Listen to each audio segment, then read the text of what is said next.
चलिए आज के सेशन के स्टार्ट हम लोग करते हैं।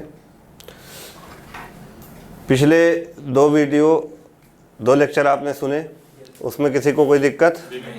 चलिए उसी क्रम को आगे बढ़ाते हुए आज का पहला क्वेश्चन आपके स्क्रीन के सामने है। सभी लोग क्वेश्चन को पढ़िए ध्यान से और ध्यानपूर्वक उसका उत्तर दीजिए। प्रश्न है, विलोम शब्द से पूछा गया सहित शब्द का विलोम क्या होगा। पहला प्रश्न विकल्प है आपका असीम, दूसरा विकल्प है विहीन, तीसरा है विमुख और चौथा है असहित। ये चार विकल्प है। तो सहित का मतलब क्या होता है? सहित का मतलब साथ होता है ना। और इसका विपरीत क्या हो जाएगा? विहीन। विहीन जो होगा इसका क्या हो जाएगा? विपरीत हो जाएगा। अब यहाँ पर असीम और विमुख ये दो शब्द और दिए गए हैं, इसका भी विलोम आपको पता करना होगा। तो चलिए बताइए आप लोग, असीम का विलोम क्या होगा? असीम का मतलब क्या होता है? जिसकी कोई सीमा ना हो। असीम का मतलब सीमा ना हो, तो इसका विलोम क्या हो जाएगा? सीमित हो जाएगा। तो असीम का अगर विलोम पूछ ले प्रश्न तो क्या हो जाएगा? सीमित हो जाएगा। क्या हो जाएगा? सीमित। ठीक।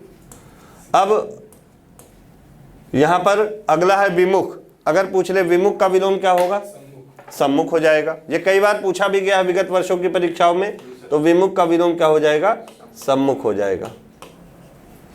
तो यहाँ पर चार विलोम आपके पता चले, एक असीम, असीम का सीमित, विमुख का सम्मुख, और जो क्वेश्चन में दिया गया है सहित, सहित का विलोम क्या हो जाएगा? विहीन। अब अगले क्वेश्चन की ओर चलते हैं। अगला क्वेश्चन है पांव उखाड़ना, मुहावरे से संबंधित प्रश्न है। इसका अर्थ क्या होगा? तो पहला क्वेश्चन है हार कर भाग जाना, दूसरा है आत्मसमर्पण करना, तीसरा है घायल होना और चौथा है गिर पड़ना। इन चारों में बताना है पांव उखड़ना। देखिए पांव उखड़ना और एक है पांव उखाड़ना, ये दोनों अलग अलग शब्द हैं। तो यहाँ पर ध्यान से पढ़ना। उखड़ना क्या होगा इसका अर्थ? नहीं, पांव उखड़ना का मतलब क्या होगा? हार कर भाग जाना। हार कर कहते हैं उसके पांव उखड़ गए, यानी वह हार कर युद्ध के मैदान में पांव उसके उखड़ गए, यानी वह हार कर क्या किया? भाग गया। जब तराइन का प्रथम युद्ध होता है पृथ्वीराज चौहान और मोहम्मद गौरी के बीच, अगर जैसे आपको वाक्य में प्रयोग करना हो तो तराइन के प्रथम युद्ध में मोहम्मद गौरी के पांव उखड़ गए, यानी मोहम्मद गौरी क्या किया? हार कर भाग गया। चलिए, तो पांव उखड़ना मुहावरे का अर्थ क्या हो जाएगा? हार कर भाग जाना। और भी मुहावरा है, एग्जाम में पूछा जा सकता है। तो अभी कुछ महत्वपूर्ण मुहावरे हम आपको नोट करवा देंगे। फिलहाल जो प्रश्न है इसको आप लोग नोट करते रहिए। अगला प्रश्न है कि दिए गए वाक्य का वह भाग ज्ञात करें जिसमें कोई त्रुटि नहीं है। यदि कोई त्रुटि नहीं है तो कौन से विकल्प का चयन करना है? कोई त्रुटि नहीं है वाला चयन करना है। यहाँ पर 1, 2, 3, 4। अगर कोई त्रुटि नहीं है तो 4 का चयन करना है। अगर त्रुटि है तो किस भाग में है उस नंबर का आपको चयन करना है। तो पढ़ते हैं, नदियों के बाढ़ ने तबाही मचा दी है। नदियों के बाढ़ ने तबाही मचा दी है। बताइए इसमें किस भाग में त्रुटि है? पहले भाग में, दूसरे भाग में या तीसरे भाग में या चौथे भाग में?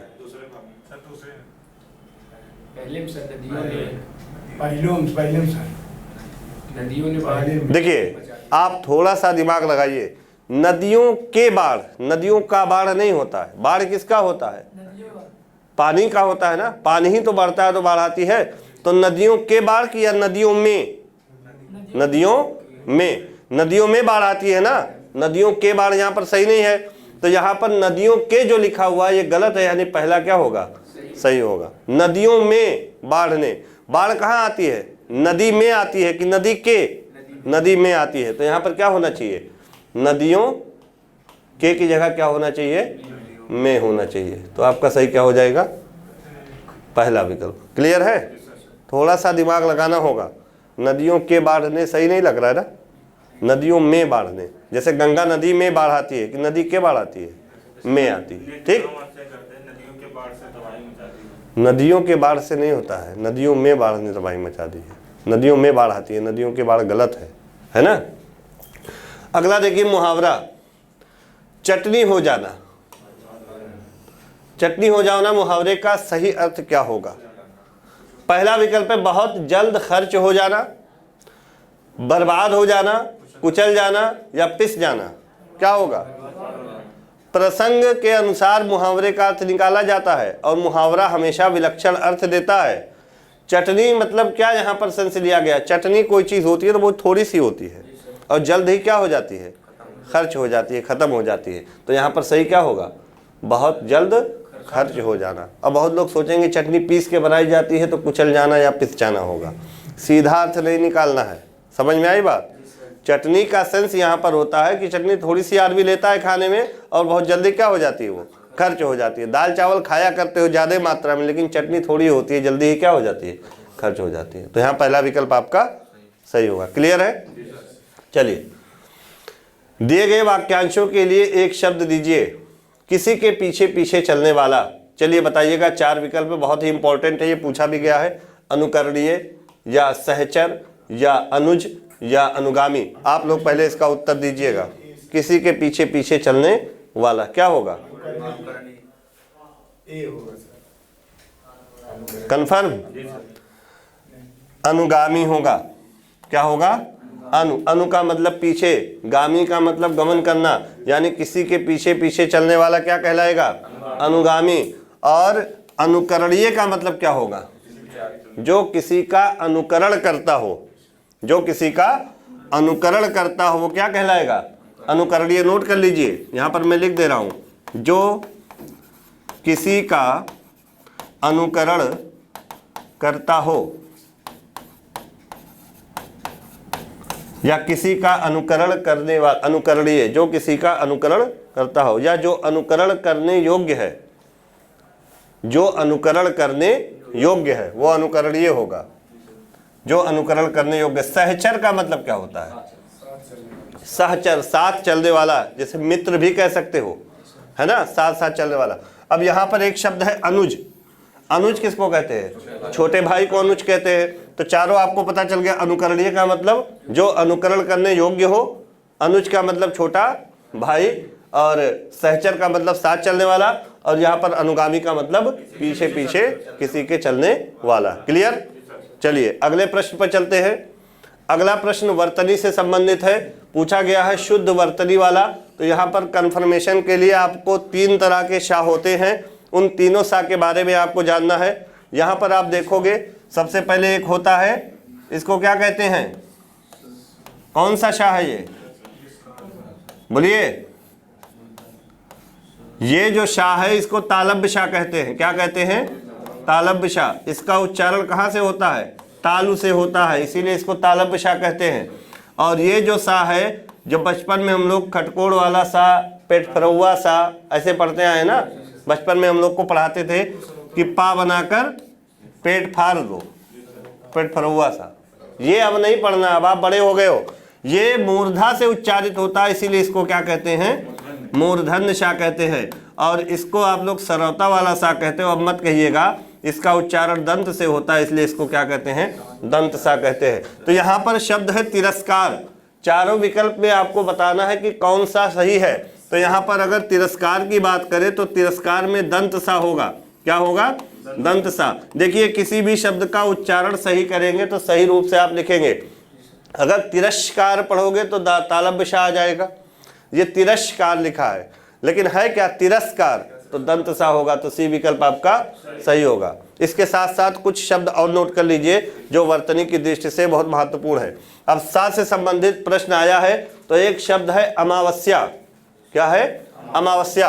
अब आप लोग को बताना है कि अमावस्या में कौन सा सा आएगा।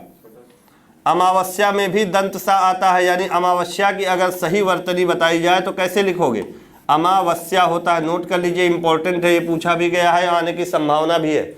अमावस्या में दंत सा होता है। इसके साथ साथ और भी है एक शब्द, तो बहुत ही महत्वपूर्ण है, 20 बार पूछा गया है, कवि। कवि का विलोम क्या होता है, कवयित्री होता है। और कवयित्री किस तरह लिखा जाता है, यहाँ पर आप नोट कर लीजिएगा, सही उच्चारण करिएगा, कवयित्री होता है। इस तरह से इसका उच्चारण सही करेंगे तो लिख देंगे कवयित्री होता है। बहुत लोग कवित्री लिख देते हैं तो वो क्या हो जाता है, गलत हो जाता है। इसके साथ साथ और भी शब्द है, जैसे एक शब्द है, ध्यान दीजिएगा, मंत्री।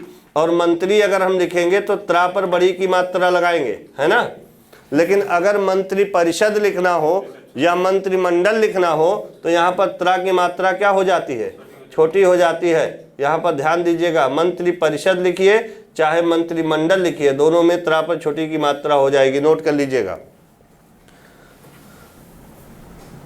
क्लियर है? और एक शब्द है अंत्याक्षरी, ये भी पूछा गया है। तो अंत्याक्षरी में कैसे आप लिखोगे?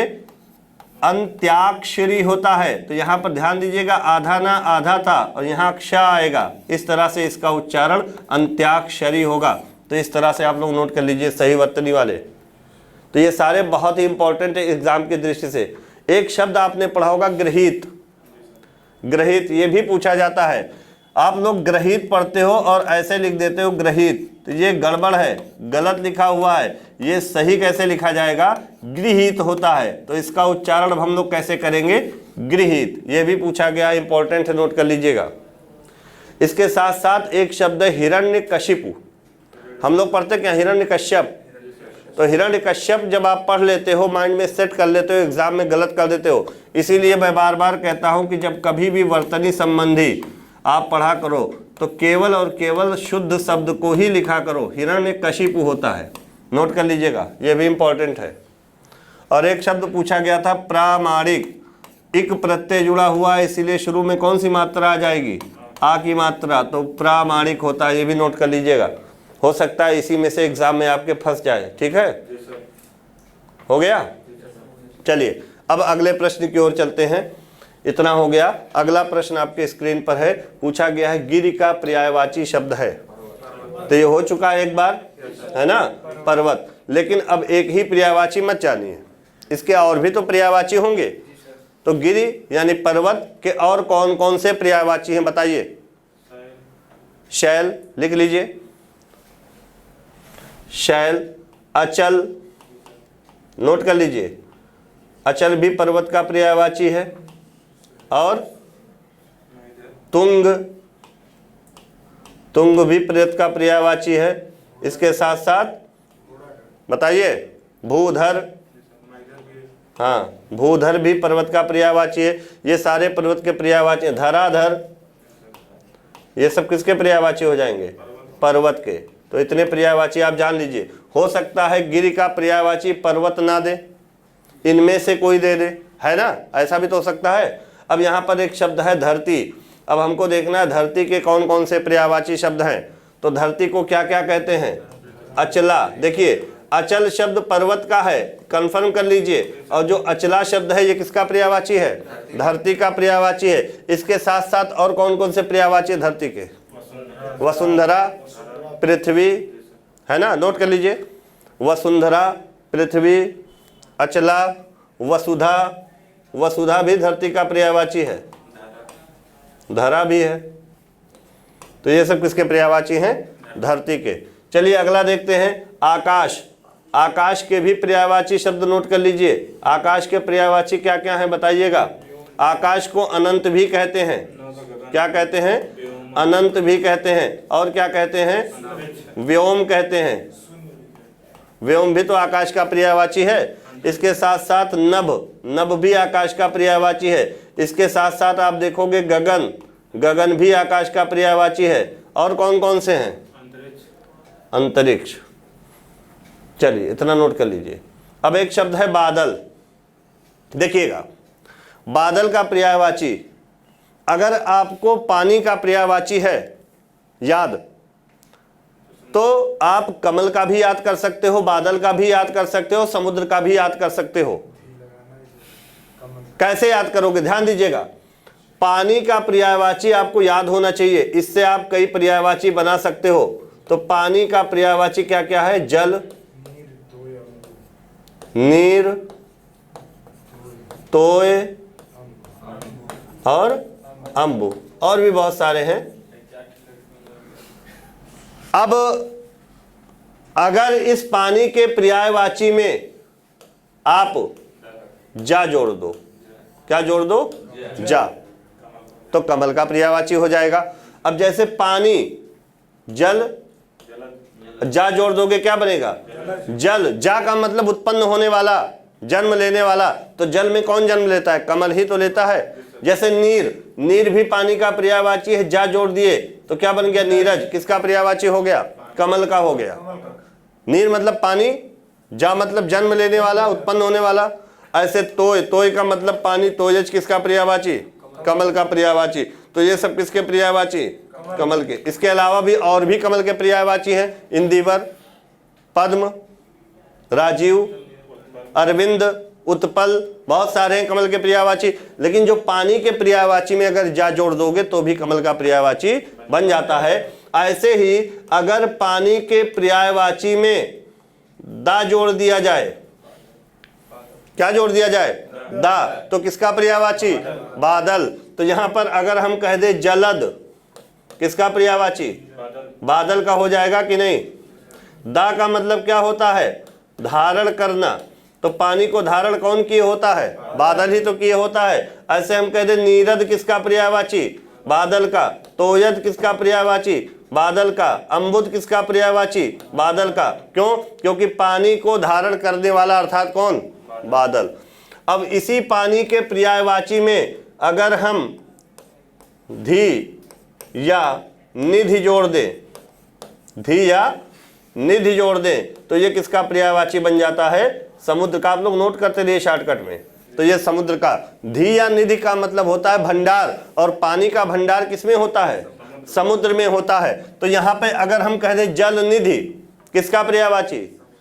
नीर निधि किसका पर्यायवाची? समुद्र का। हो जाएगा कि नहीं हो जाएगा?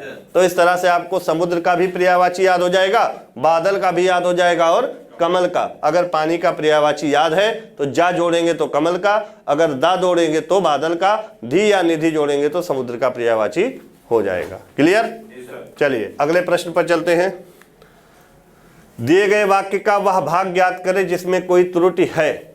यदि कोई त्रुटि नहीं है तो कोई त्रुटि नहीं है विकल्प वाला चयन करिए। ये सवाल 2 आएगा आपके एग्जाम में कन्फर्म है, इसीलिए हर सेट में रहता है। देखिए, मालिन ने माला गूंथ लिया, ये आपका वाक्य है।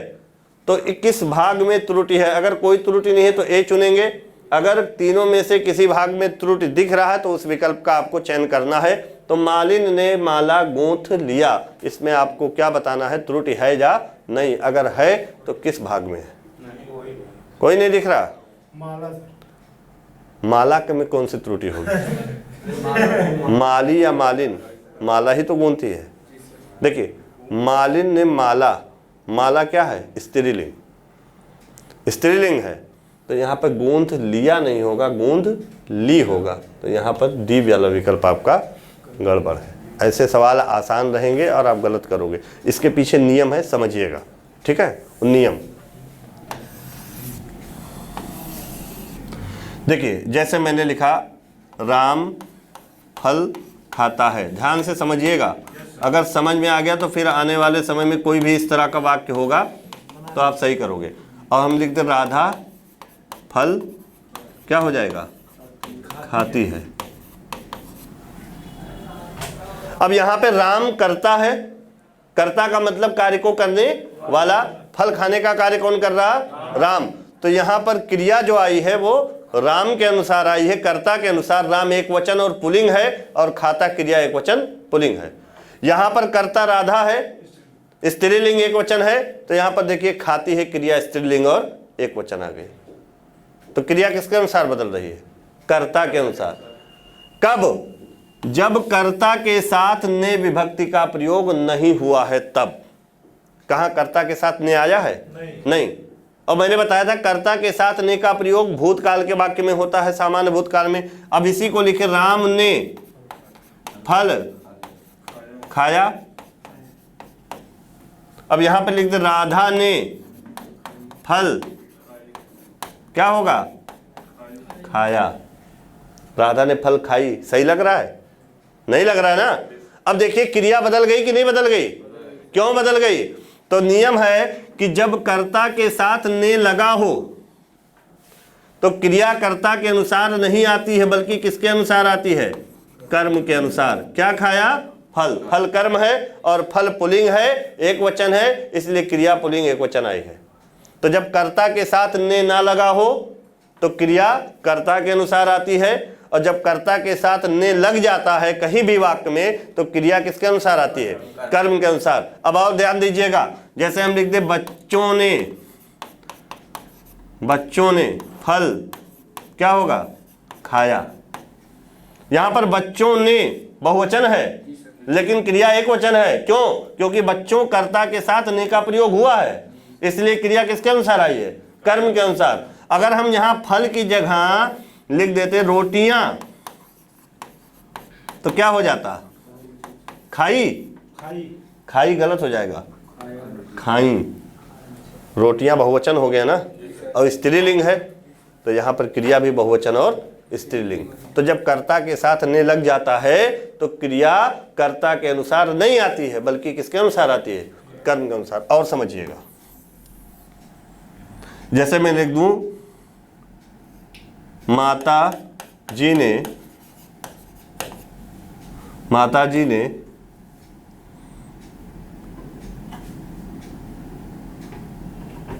रोटियां पकाई। पकाई होगा या पकाई? पकाई। क्यों? क्योंकि रोटियां बहुवचन है और स्त्रीलिंग है। अगर रोटियां की जगह हम स्त्रीलिंग में पुल्लिंग कर्म रख दें तो यहां पर क्रिया क्या हो जाएगी? माता जी ने खाना पकाया या बनाया, दोनों हो जाएगा। खाना बनाया। अब यहां पे देखिए माता जी तो स्त्रीलिंग है, बनाई होता तो गलत होता कि नहीं? तो जब कर्ता के साथ ने का प्रयोग कर दिया जाए तो क्रिया कर्ता के अनुसार नहीं आती। यहां पर देखिए मलिन ने, मालिन ने, यहां पर कर्ता है मालिन। क्या गूंथ लिया? कर्ता के साथ ने आया है ना, लेकिन यहां पे माला कौन सा लिंग है? स्त्रीलिंग है। कैसी माला या कैसा माला? कैसी माला। तो माला स्त्रीलिंग है तो गूंथ लिया, लिया क्या है? पुल्लिंग है। तो यहां पर क्या होना चाहिए? ली। तो ली होता तो सही होता, इसलिए गूंथ लिया वाला भाग गलत है। समझ में आई बात? बोलिए सबको। चलिए अगले प्रश्न पर चलते हैं।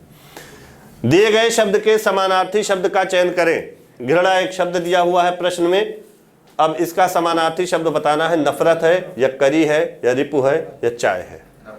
नफरत। घृणा का मतलब नफरत, सभी लोग को पता है। समानार्थी शब्द, हाँ। अब रिपु का समानार्थी शब्द अगर पूछ ले तो क्या बताएंगे? रिपु का समानार्थी शब्द क्या होगा? रिपु का मतलब होता है शत्रु। क्या होता है? शत्रु। लिख लो। जैसे एक शब्द है मधुरिपु। ध्यान दीजिए, आपके कई प्रश्न मैं तैयार करवा दूंगा। एक शब्द है मधुरिपु। अब पूछ ले इसमें कौन सा समास? मधु। मधु का मतलब, मधु का मतलब राक्षस।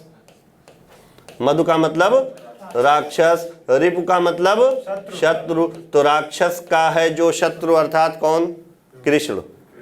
कृष्ण होंगे कि नहीं होंगे? तो यहां पर मधुरिपु, रिपु का मतलब शत्रु। तो मधुरिपु कौन सा समास? बहुव्रीहि समास है कि नहीं है? अब चाय तो आप जानते ही हो, करी भी जानते हो। तो यहां पर नफरत घृणा का पर्यायवाची समानार्थी होगा और रिपु शत्रु का होगा। ठीक। करी माने, करी किसका पर्यायवाची है? समानार्थी है। वो खाने वाला करी का पत्ता नहीं है। ये करी हाथी का समानार्थी शब्द है। किसका है? हाथी का। नोट कर लीजिए, करी हाथी का समानार्थी शब्द है, ना कि खाने वाले पत्ते का। तो नफरत घृणा का हो गया, रिपु शत्रु हो गया, करी हाथी हो गया, चाय आप जानते ही हो। ठीक। अगला प्रश्न, रिक्त स्थान की पूर्ति के लिए सबसे उपयुक्त विकल्प का चयन करें। धमकी देते हुए बदमाश लोगों को, धमकी देते हुए बदमाश लोगों को ताक रहा था, देख रहा था, घूर रहा था, झांक रहा था। जब किसी को धमकी दी जाती है तो देखा नहीं जाता, घूरा जाता है। आप किसी को धमकी देते हुए देखते हो, गुस्से में घूरते हो, तो यहां पर क्या होगा? घूर रहा था। देखना और घूरना में अंतर है दोनों एक ही काम। घूरेगा आदमी तो भी देखेगा, लेकिन दूसरी तरीके से देखेगा, गुस्से में देखेगा। तो गुस्से में देखना जो होता है उसे क्या कहते हैं? घूरना कहते हैं। तो यहाँ पे घूर रहा था, क्या होगा? घूर रहा था। क्लियर? चलिए अगले प्रश्न पर चलते हैं। थोड़ा सा अगर दिमाग है तो बड़ा आसान प्रश्न। देखिए, अगर जल्दबाजी में देख कह दोगे तो गलत हो जाएगा कि नहीं। इसलिए कोई भी प्रश्न आया करे तो चारों विकल्पों को ध्यान से पढ़ना है आपको। आसान प्रश्नों को और भी आराम से पढ़ना है, नहीं कि आसान प्रश्न जल्दबाजी में गलत कर दो। आसान प्रश्न अगर गलत हो जाएगा तो आप सीधे 1 लाख के नीचे हो जाओगे। देखिए, सफलता के लिए आपको 3 चीज़ें बहुत ज़रूरी हैं करना। पहला, कंसंट्रेशन ऑफ माइंड। एग्ज़ाम में आपका माइंड आपके प्रश्न पत्र पर कंसंट्रेट होना चाहिए, इधर उधर की बातें याद नहीं आनी चाहिए। अक्सर आती हैं कि नहीं पढ़ते बैठते हो तो। दूसरा, पहले केवल उन्हीं प्रश्नों को हल करिए जो आपको पहली बार में 100% आ रहे हों, जिसमें कोई भी डाउट ना हो। आप 100 प्रश्न है अगर आपके प्रश्न पुस्तिका में, आपको मान लीजिए 60 प्रश्न आ रहे हैं, तो आप पहली बार में उन 60 ही प्रश्नों को हल करिए। अगर जो नहीं आ रहा तुरंत स्किप करिए और एक निशान लगा दीजिए कि हाँ ये मुझे नहीं आ रहा है। फिर सेकंड अटेम्प्ट में 60 क्वेश्चन हल करने में मुश्किल से 35 से 40 मिनट लगेंगे, जो आपको आ रहे हैं कन्फर्म है, एकदम कन्फर्म है आप। सेकंड अटेम्प्ट में डाउट वाले क्वेश्चन पर थोड़ा समय दीजिए, 1 मिनट 1.5 मिनट, अगर नहीं आ रहा है तो छोड़ दीजिए। 60 के बाद अगर 10 प्रश्न आप सही कर लेते हो, 15 प्रश्न डाउट वाले हो जाएंगे, समय बचा रहेगा, तो 75 हो गया। थर्ड अटेम्प्ट में जो और भी कठिन है, टाइम है, आप जूझते रहिए।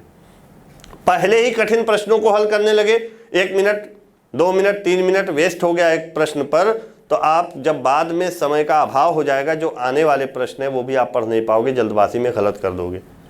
और दूसरी बात, रिपीटेड प्रश्न, ट्रेडिशनल क्वेश्चन जो आते हैं प्रश्न पत्र में, अगर वो आप गलत कर देते हो तो तुरंत बाहर हो जाते हो। जो प्रश्न इस पहले विगत वर्ष में पूछे गए हैं उनको सही करना है, प्लस डाउट वाले प्रश्न सही करना है, आसान प्रश्नों को सही करना है, और कठिन प्रश्नों में अगर कुछ भी सही हो जाएगा तो आप सेलेक्ट हो जाओगे। लेकिन कठिन प्रश्न सही कर लो और जो सबके सही हैं वो आपके गलत हो जाएं, क्या आप सिलेक्शन पाओगे? तो ये 3 चीज़ें बहुत ध्यानपूर्वक सुनिएगा। बहुत ज़्यादा घबराने की ज़रूरत नहीं होती। आपको एक पन्ने में 6 प्रश्न 7 प्रश्न 10 प्रश्न, एको नहीं आ रहा है छोड़ दो, जो आ रहा है पहले वही करो। ये आपको स्ट्रेटजी बनानी होगी अगर आप सफल होना चाहते हो। चलिएगा अगले प्रश्न की ओर। दिए गए वाक्य में रेखांकित अंश को प्रतिस्थापित करने के लिए सबसे उपयुक्त विकल्प का चयन करें। यहाँ पर देखिए, रेखांकित अंश ताकतवर देश है, इसको प्रतिस्थापित करने के लिए कौन सा उपयुक्त विकल्प होगा? तो भारत एक ताकतवर देश है, इसके स्थान पर हम क्या लिख सकते हैं? दुर्बल या शक्तिशाली या अविकसित या प्रभावशाली। तो ताकतवर की जगह हम क्या रख सकते हैं? शक्तिशाली रख सकते हैं। आसान है, तो आपका बी विकल्प सही होगा। चलिए अगले प्रश्न पर चलते हैं। दिए गए वाक्यांश के लिए एक शब्द दीजिए। मध्य रात्रि का समय क्या कहलाता है? चलिए बताइएगा। मध्य रात्रि का समय, जो दोपहर में 12 बजता है, जब वही मध्य रात्रि का समय होता है, उस समय को हम क्या कहते हैं? उषा काल या विभावरी या निशीथ या प्रदोष। क्या कहते हैं? निशीथ कहते हैं। क्या कहते हैं? निशीथ। नोट कर लीजिए, मध्य रात्रि के समय को हम क्या कहते हैं? निशीथ कहते हैं। अब हमको तीनों के बारे में और भी जानना है कि उषा काल या विभावरी या प्रदोष किसको कहते हैं। तो पहले लिख लीजिएगा, ये जो विभावरी है ये रात का पर्यायवाची है। किसका?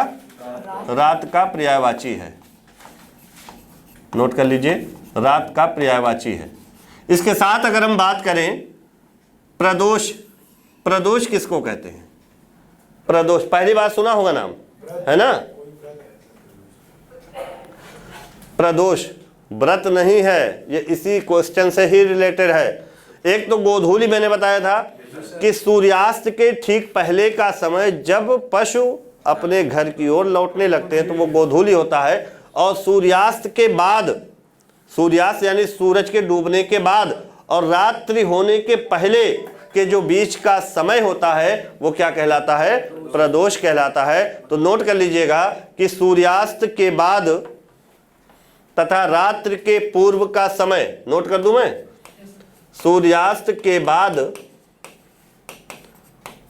तथा रात्रि के पूर्व का समय, ये क्या कहलाता है? प्रदोष कहलाता है। समझ में आ गई? अब जैसे सूर्यास्त मान लीजिए 6 बजे हो रहा है और 8 बजे रात हो जा रही है, तो रात 8 बजे के पहले और सूर्यास्त के बाद का जो समय होगा वो क्या कहलाएगा? प्रदोष कहलाएगा। ये पहली बार आपने सुना होगा। और है उषा काल। उषा काल तो आप जानते हो, उषा काल किसको कहते हैं? जो भोर का समय होता है।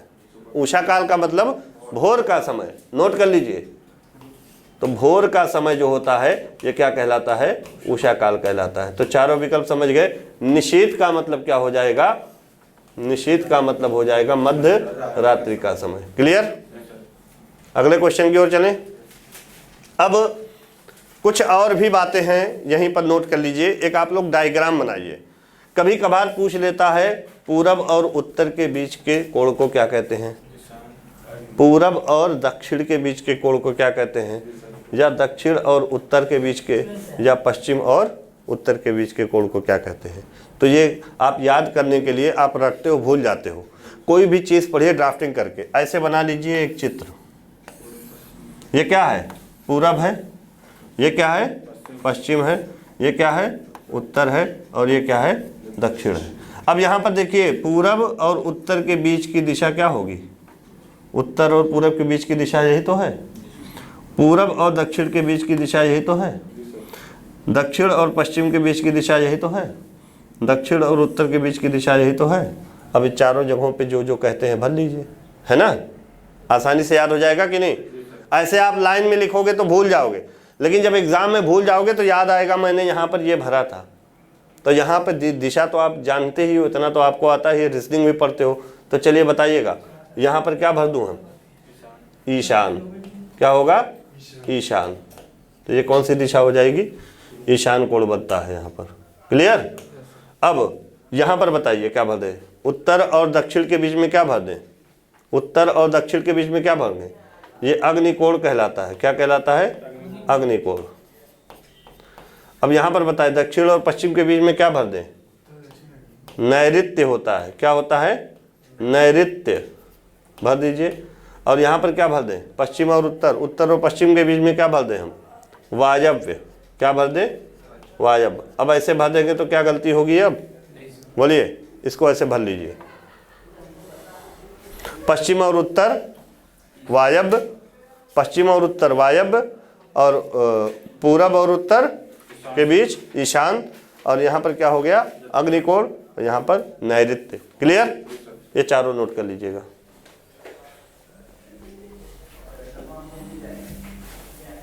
चलिए अगले प्रश्न पर। मोबाइल साइलेंट करके बैठा करिए।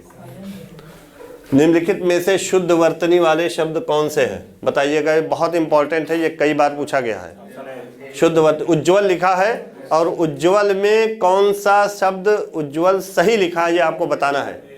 ए वाला सही, यानी उज्ज्वल के जो दोनों जा हैं ये क्या हैं? आधा। क्यों है आधा?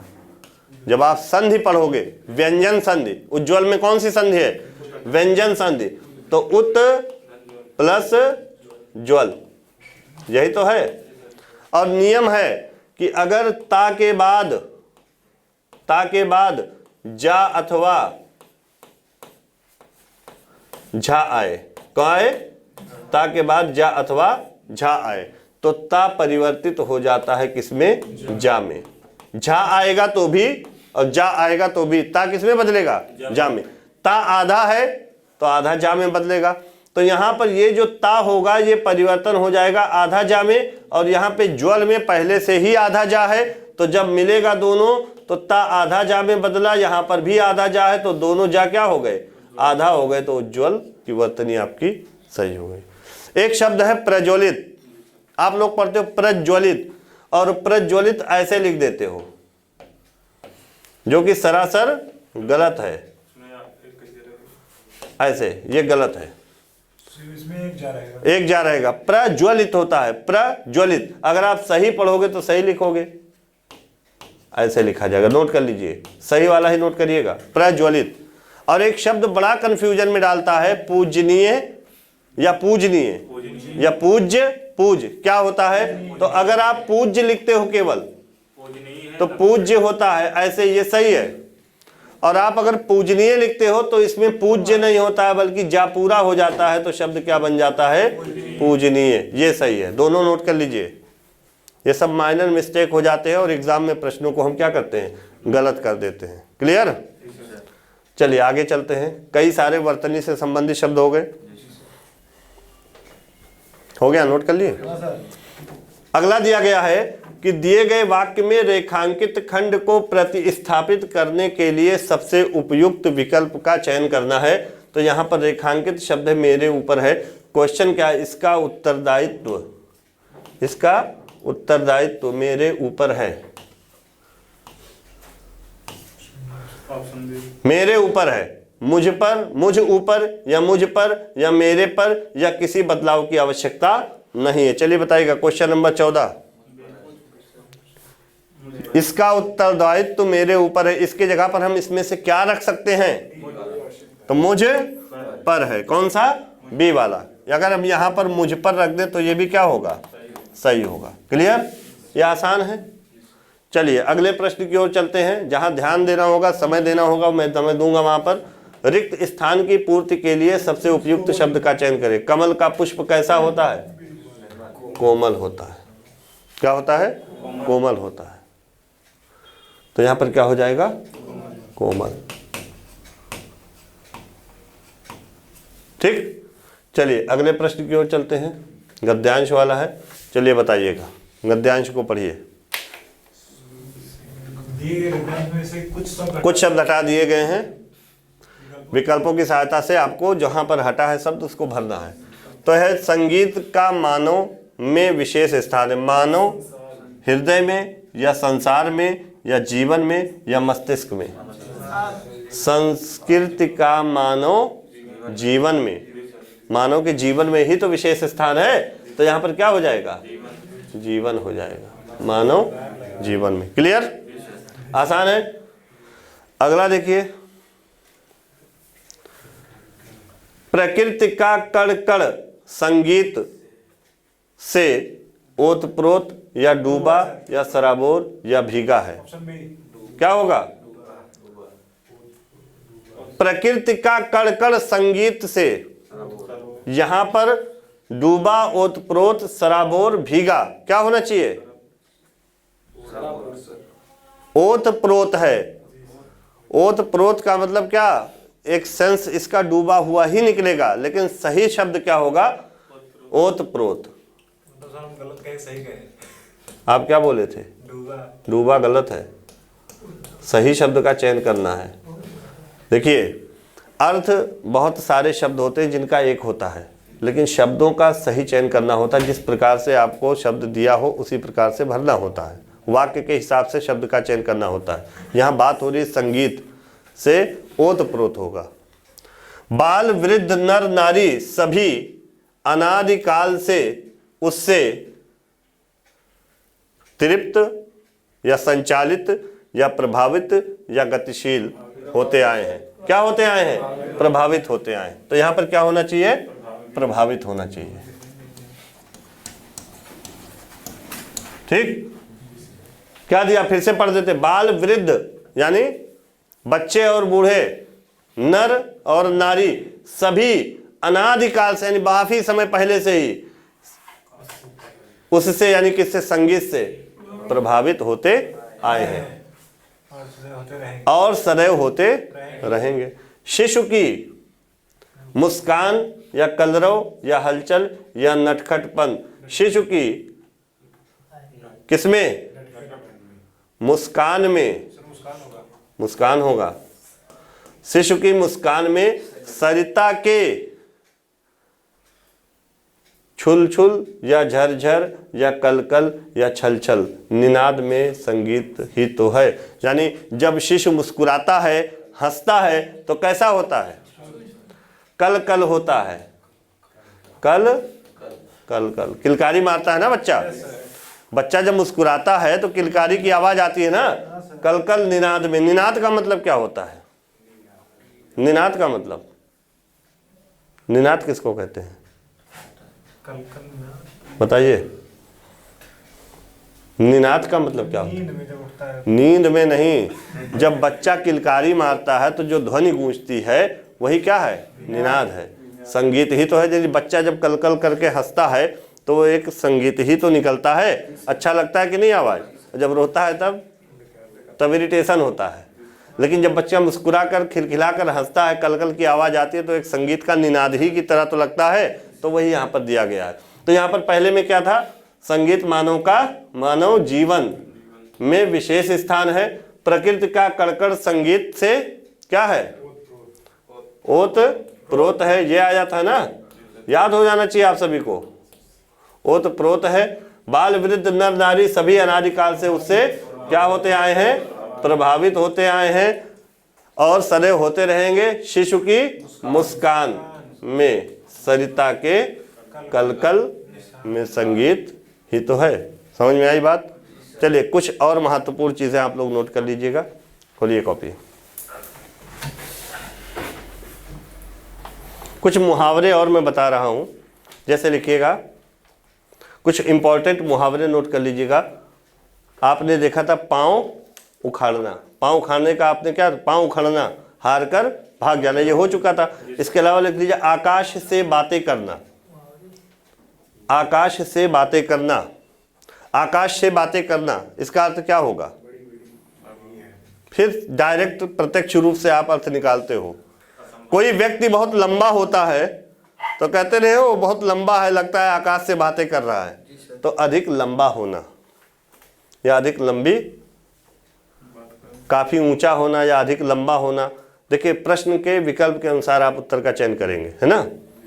हाँ, अगला लिखिए, नाक का बाल होना। हाँ, बहुत प्यारा होना, वेरी गुड। नाक का बाल होना, बहुत प्रिय होना। लिख लीजिए अंगद का पैर। अगला लिखिए अंगद का पैर। बताइए अंगद का पैर होना, अंगद का पैर होना। अंगद का पैर क्या था? एकदम अडिग था, हिला नहीं था, तो बिल्कुल ना हिलना। क्या हो जाएगा? बिल्कुल ना हिलना, बिल्कुल ना हिलना। ठीक,